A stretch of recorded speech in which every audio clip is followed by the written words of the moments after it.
Nah, berikut ini setelah kita bongkar sobat.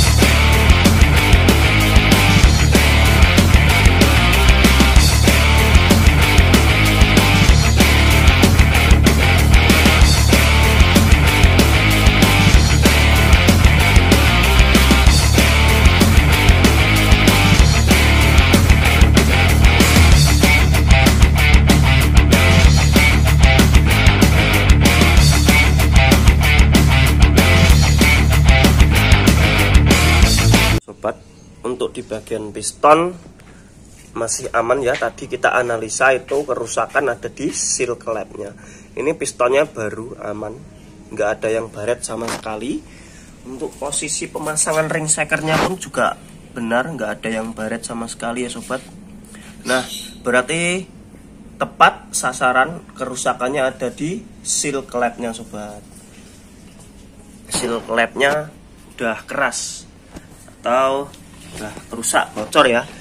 Nah, untuk cara pengetesannya seperti yang tadi, tidak perlu bongkar mesin terlebih dahulu, harus dicek satu persatu. Nah, yang tadi itu seal klep di bagian exhaust atau di bagian knalpot ya. Nah, ini bagian knalpot.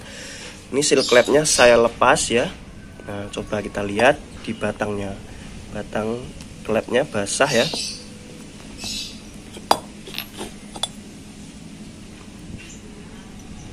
Nah, ini sobat.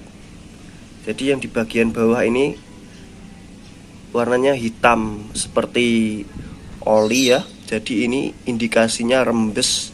Kalau misalkan seal klep yang bagus itu di batang klepnya di bagian exhaust knalpot ini kering atau berwarna coklat bata.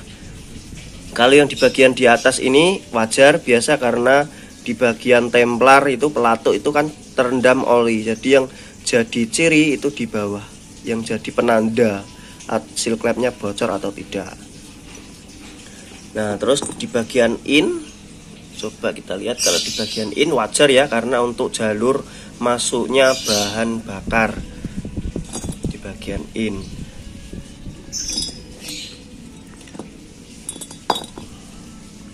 Oh, susah sekali sobat. Bentar ya. Nah, ini setelah saya lepas ya, di bagian klep yang di in itu aman.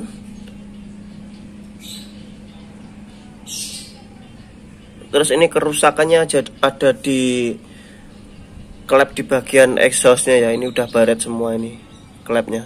Makanya seal klepnya bocor. Terus ini nanti efeknya di bos-bosan ya. Di bos-bosan klepnya lama-lama akan terkikis. Terus jadi aus. Nanti klepnya, batang klepnya goyang ya. Itu akan menimbulkan ngasap, knalpot berasap, dan seal klepnya pun akan cepat rusak juga. Nah, ini kerusakan yang di bagian batang klep yang exhaust tadi yang di knalpot. Ini karena batang klepnya udah baret semua. Nah, dampaknya itu fatal ya sobat. Bos-bosan klep jadi aus, termakan, terus batang klep goyang kanan kiri. Nah, efeknya seal klep jadi bocor. Nah, ngetesnya gini sobat. Ini klep udah saya pasang. Nih, kita lihat ya ini. Nah, ini ada celah nih sobat, goyang nih.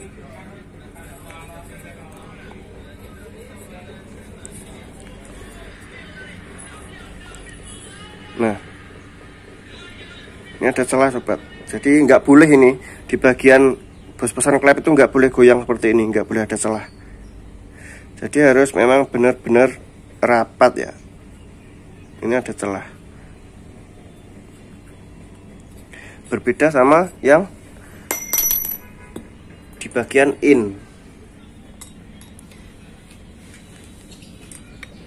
Nah, yang di bagian ini masih rapat sobat. Masih rapat sekali sobat.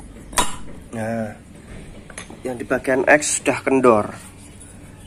Nah, seperti ini sobat. Jadi nggak ada celah sama sekali ya. Batang klep ini digoyangkan nggak bisa ini, masih sepan. Nah, ini kerusakannya di klep bagian exhaust. Nah, ini untuk seal klepnya udah pecah. Nah, ini udah pecah.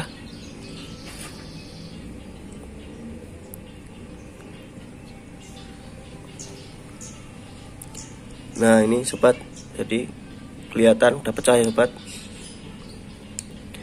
Jadi ini nanti harus kita ganti satu set seal klep, batang klep, terus sama bos-bosan klep. Kita pasang bos-bosan klepnya. Terus nanti sekalian kita skur ya, kita skur klepnya. Kalau misalkan pakai klep baru, nanti kita skur sedikit agar di bagian ini, di bagian tempat-tempat klepnya ini nanti bisa halus rata lagi. Nanti kita sekalian ganti sekalian in dan X nya.